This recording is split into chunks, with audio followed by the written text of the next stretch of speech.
Late 14th century, a rising power in the heart of Asia was preparing to reshape the world.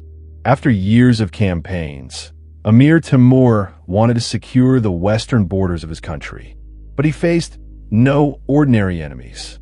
The Mamluk Sultan Tughluq, the Ottoman Sultan Yildirim Beyazıt, Qadi Burhanuddin, and the Golden Horde Khan Toktamish had formed a four-way alliance against Timur.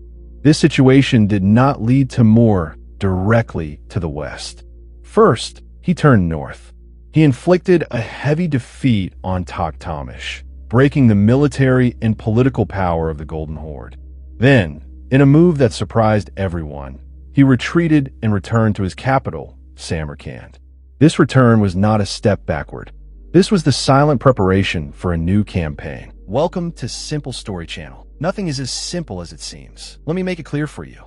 If you liked it, don't forget to hit the like button and subscribe to the channel. If you're ready, let's begin. In 1392, Timur tasked his grandson Pir Muhammad with taking control of the eastern regions of present-day Afghanistan. Pir Muhammad quickly established dominance in the region on behalf of Timur. Rumors already began to circulate in Samarkand. It was said that Timur's next target was China.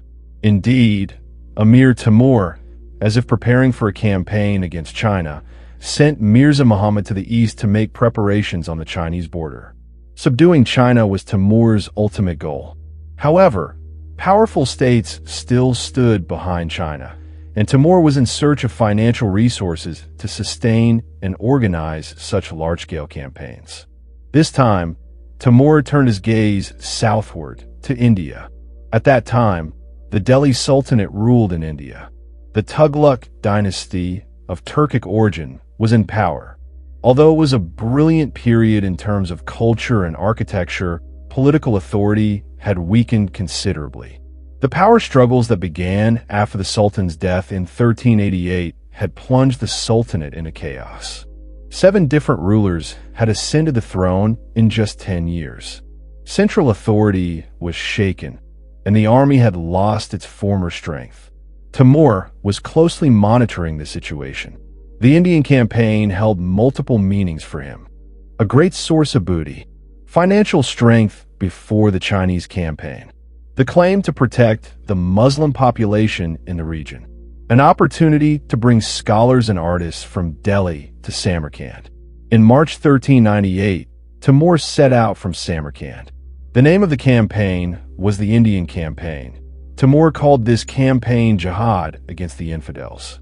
Ahead of him lay an extremely difficult route of nearly 2,000 kilometers. Deserts, ice-covered mountain passes, raging rivers, and armed groups along the way. Despite all these obstacles, Timur stubbornly continued on his path without giving up. He sent his grandson Pir Muhammad ahead as the vanguard to Multan. The city was captured in a short time. In October, Timur crossed the Indus River with his army. Along the way, he defeated Hindu forces and captured fortresses one by one. He besieged Fort Wagner, the strongest defensive line before Delhi, the famous fortress of India.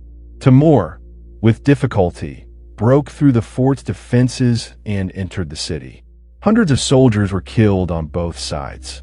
Timur destroyed Hindu buildings and plundered their possessions. Once Timur's army achieved victory, they captured the forts of Kanari, Firuzai, Bandigan, Fathabad, Rajapuri, Arani, and Asandi, which lay on the route to Delhi. By December 1398, Timur was approaching Delhi.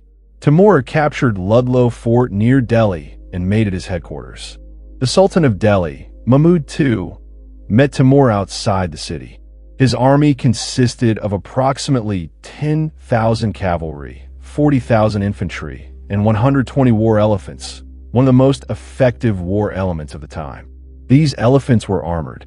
They had towers on their backs, and archers were positioned in the towers. At that time, elephants were like tanks of today.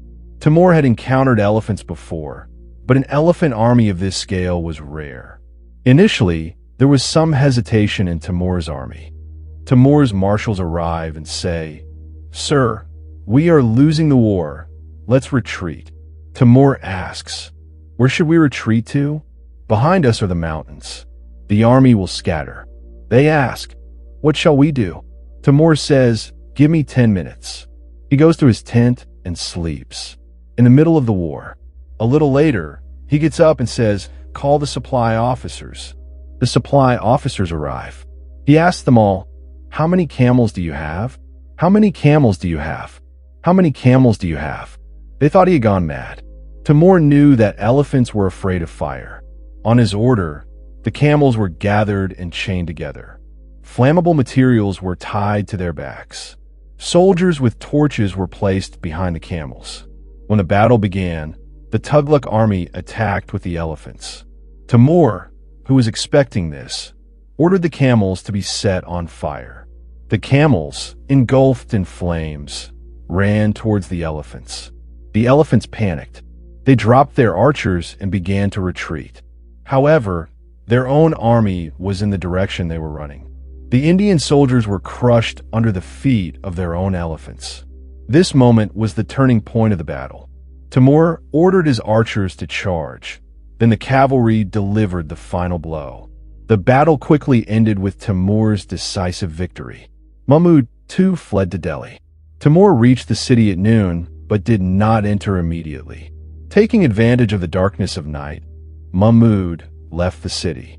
Timur entered Delhi, sat on the throne of the sultans, and had the khutbah, sermon, read in his name. The fleeing soldiers were pursued to the Ganges River. According to legends, the river flowed red for days. Timur stayed in Delhi for about 15 days. The Muslim quarters were left untouched. Other areas were largely destroyed. Timur left India with immense booty. Artisans, architects, and scholars were sent to Samarkand. The wealth acquired transformed the capital into one of the most magnificent cities in the world. But for Timur, this was not the end. He would not remain long in Samarkand, because new targets awaited him.